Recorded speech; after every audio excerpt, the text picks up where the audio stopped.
Salam, salam saudaraku yang dikasihi Tuhan Yesus Kristus. Selamat pagi, selamat hari Minggu. Ketemu lagi dengan Embun Surga pada pagi hari ini. Saya akan menyampaikan tentang kepastian keselamatan kalau mati masuk surga.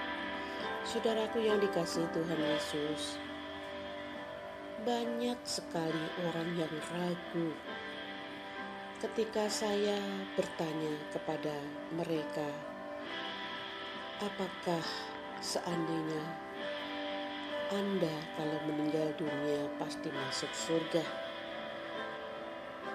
Jawabannya apa, saudaraku? Banyak di antara mereka yang ragu, tidak tahu kalau mereka mati akan masuk surga atau tidak. Bahkan banyak juga orang Kristen yang tidak yakin kalau mati apakah pasti masuk surga.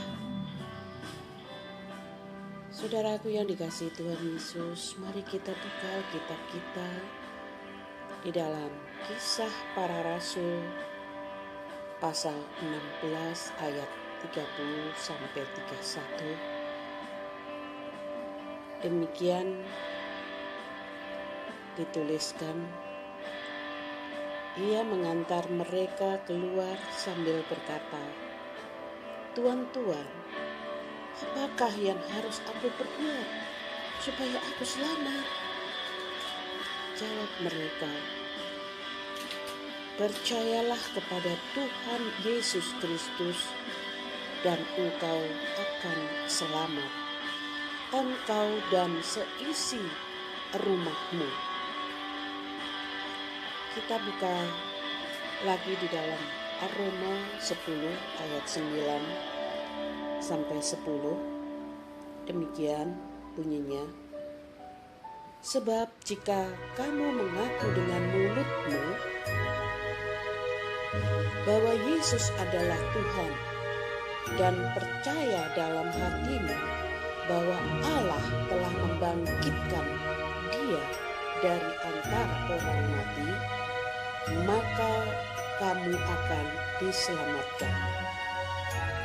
Karena dengan hati orang percaya dan dibenarkan, dan dengan mulut orang mengaku dan diselamatkan."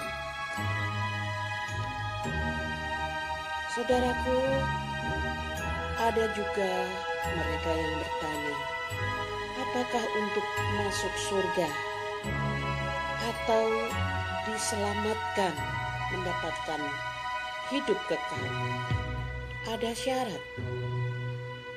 Jawabnya, tidak ada syarat.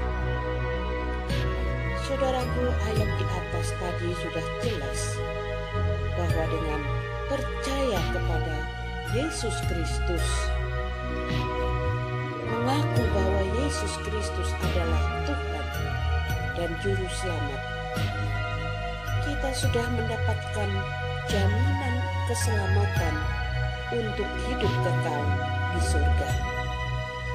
Namun, kita masih menjalani kehidupan di dunia ini. Tentu kita harus melakukan hal-hal yang menyenangkan hati Tuhan, yaitu Tuhan Yesus Kristus, Sang Pemberi hidup kekal atau Sang Pemilik surga. Kita harus menjadi orang-orang kudus supaya Kristus memperlengkapi kita. Orang-orang kudus adalah orang yang selalu menjaga kekudusannya, supaya di dalam menjalani kehidupannya dia tidak lagi terseret ke dalam hal-hal yang jahat yang menimbulkan dosa. Efesus 4 ayat 11 sampai 12 saya bacakan buat saudara saudara-saudara yang terkasih.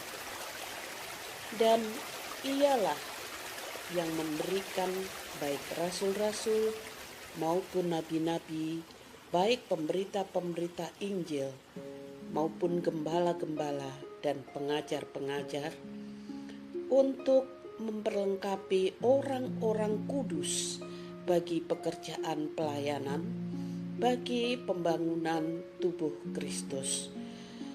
Saudara yang dikasihi Tuhan, saya selalu mengatakan bahwa kita ini adalah tubuh Kristus. Kita ini adalah gereja secara rohani. Sebagai tubuh Kristus, selain kita harus selalu menguduskan diri, kita juga harus menjadi dewasa rohani. Di dalam Efesus 4 ayat 13 sampai 16,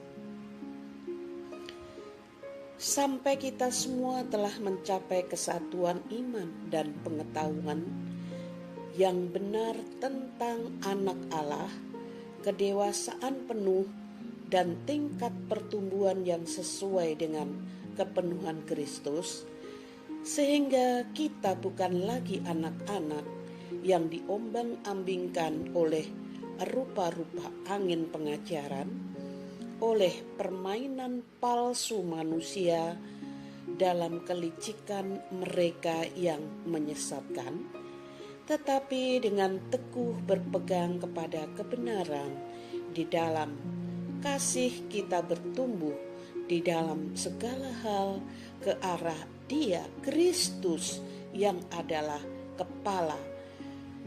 Daripadanya lah seluruh tubuh yang rapi tersusun dan diikat menjadi satu oleh pelayanan semua bagiannya sesuai dengan kadar pekerjaan tiap-tiap anggota, menerima pertumbuhannya dan membangun dirinya dalam kasih.